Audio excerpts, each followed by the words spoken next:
Pasti karena perut Bapak sudah terlatih sejak kecil menyantap apa saja selagi memang layak disantap. Lontong atau nasi tidak menjadi persoalan bagi Bapak. Seadanya sajalah. Ada lontong ya makan lontong, ada nasi ya makan nasi. Bapak tidak pernah benar-benar menggemari salah satunya. Ada yang beranggapan belum berasa makan kalau belum makan nasi.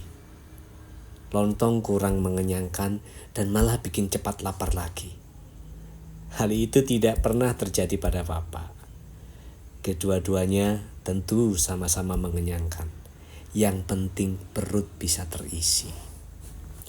Lauk, jangankan macam-macam seperti yang hendak Bapak santap ini. Meskipun sudah berupa blendrang. Lawong dengan lauk garam saja, Bapak tetap menyantapnya dengan lapang dada.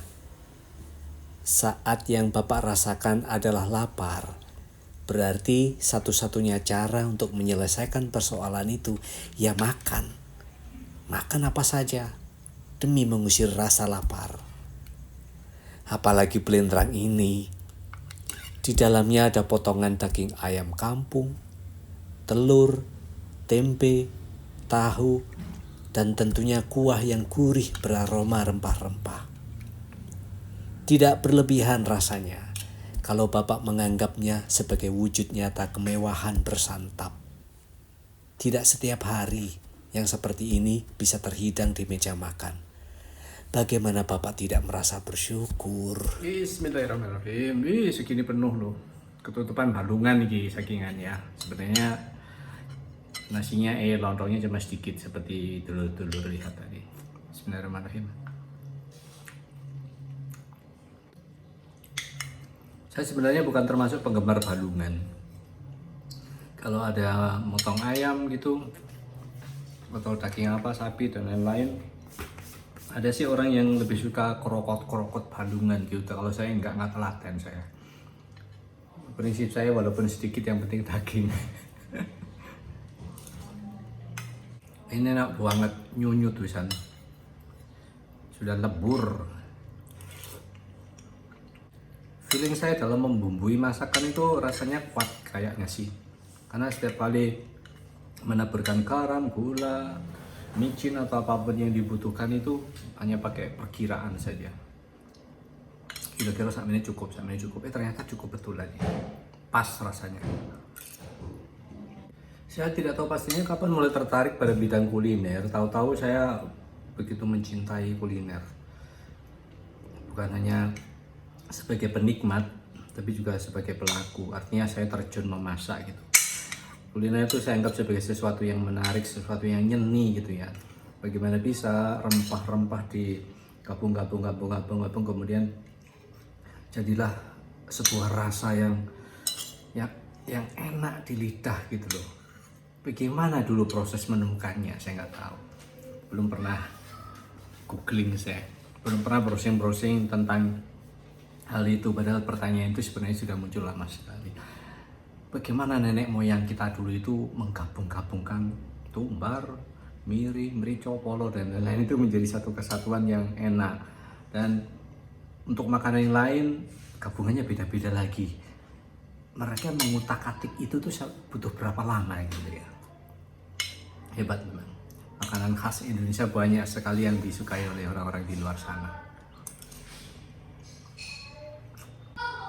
Ketika memasak sebagaimana lazimnya seni memasak, yang terpikir tentu saja bukan hanya makanan itu akan jadi enak, jadi lezat, tapi bagaimana tampilannya bisa menarik. Jadi keseimbangan antara dua hal penting, dua hal pokok itu menjadi sesuatu yang harus saya pikirkan gitu. Kadang kan ada orang yang berpikir bahwa wis macam-macam nih, dienek-enek no, pokoknya yang penting enak. Ya iya, itu secara rasa memang. Cuman tidak ada salahnya juga dan penting juga menurut saya bahwa tampilan atau rupa itu harus menarik. Dengan demikian orang kan jadi lebih tertarik untuk menikmati apa yang kita masak gitu loh. Tapi ini tidak berlaku untuk jenis makanan tertentu ya. Misalnya cumi-cumi ya, cumi hitam itu ya. Cumi hitam itu kalau nggak salah dimasak itu warnanya hitam gitu ya, kayak hitam-hitam ke biru-biruan. Itu kan untuk masakan-masakan tertentu saja yang terkait dengan bahan, tapi rata-rata memang memungkinkan untuk ditampilkan secara menarik dengan warna-warni yang mungkin beragam gitu ya. Contohnya kare ini ada warna tahu yang kecoklatan, terus lontongnya putih, dagingnya kemerah-merahan, dan apalagi mungkin ada taburan-taburan daun-daun apa begitu ya, sehingga dilihat gitu sudah wow, rasanya pasti mengundang selera ini ya gitu. Jadi pertama memang masakan tuh harus mencolok mata dulu, mengundang rasa tertarik untuk menyantap. Bahkan sering saya temui pada saat saya tidak terpikir untuk makan karena belum lapar, begitu melihat makanan tertentu dengan tampilan yang menarik, saya langsung kepingin menyantap. Saya tiba-tiba merasa lapar. Itu mungkin ya hubungannya.